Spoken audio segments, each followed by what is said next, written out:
शांति। ब्रह्मा बाबा के जीवन की एक अनोखी विशेषता, गंभीरता और रमणीकता दोनों का वंडरफुल बैलेंस। हमने देखा उनके जीवन में वो पुरुषार्थ के लिए कितने गंभीर थे। जो शिव बाबा ने श्रीमत दी उसको पालन करने में बहुत सिंसियर, बहुत सीरियसली एक एक श्रीमत का पालन करते थे।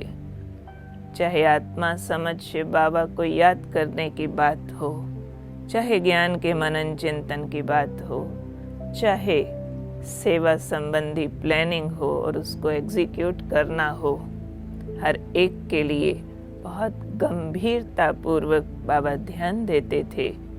सबको सुख देना है, सबकी अवस्था को आगे बढ़ाना है, सब एक एक बच्चे का ध्यान रखना है, बहुत गंभीर।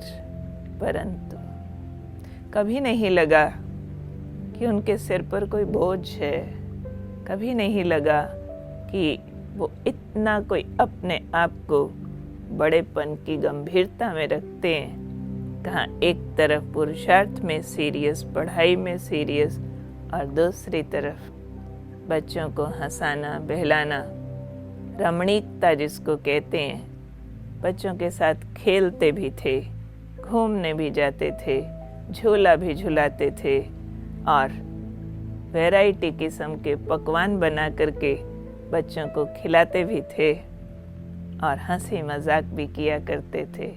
कभी बैडमिंटन खेलना, कभी चौपड़ खेलना, कभी ताश खेलना और उसमें हंस हंस कर लोटपोट हो जाना।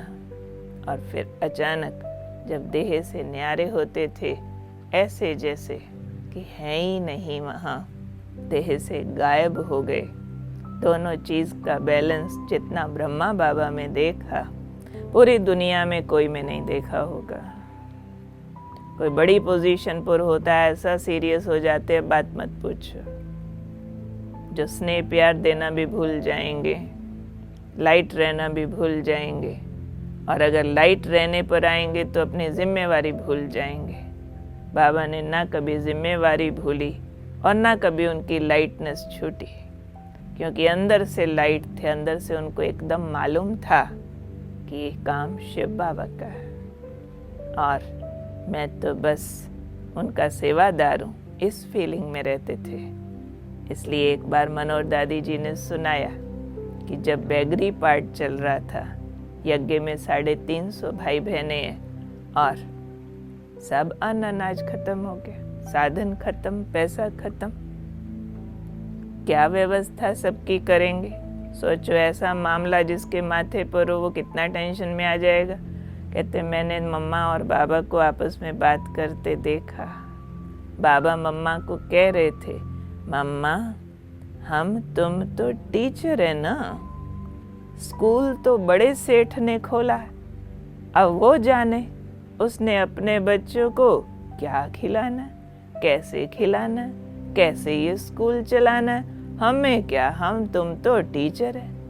और वंडरफुल, शिव बाबा परीक्षा भी लेते थे और रोज बच्चों के खाने की व्यवस्था भी हो जाती थी। सुबह देखो तो किचन में कुछ नहीं, आटा दाल चावल। बाबा कहते थे अच्छा बच्चे इंतजार करो, अच्छा 10:30 बजे पोस्टमैन आएगा देखना। और 10:30 बजे पोस्टमैन आता था, कहीं ना कहीं से उसमें किसी भी पोस्ट में कुछ धनराशि आती थी और व्यवस्था हो जाती थी। बाबा रिलैक्स, एकदम हंसी खुशी की मुहूर्त और बच्चों की व्यवस्था में भी सिंसियर, सीरियस, जैसे कि जानी जानन हार का पाठ चल रहा था कि अंदर से उनकी लौ शिव बाबा के साथ ऐसी लगी हुई थी जो उस कनेक्शन के कारण उनको झट कैच हो जाता था कि ये जो बात है ये केवल परीक्षा है, थोड़ी देर में सब कुछ ठीक हो जाएगा। तो उनका अटल विश्वास शिव बाबा से, दिल का गहरा प्यार, उनके ऊपर इतनी जिम्मेवारी होने के बावजूद भी उन्हें हमेशा लाइट, खुशनुमा और हर्षित मुख रखता था, सबके लिए अवेलेबल रखता था। कभी किसी ने उन्हें तनावपूर्ण अवस्था में नहीं देखा। तो अब हमें उनके जैसा हर्षित, खुश मिजाज और साथ साथ जिम्मेवारियों के प्रति सतर्क रहना है। उनके जैसा बनना ही है। ओम शांति।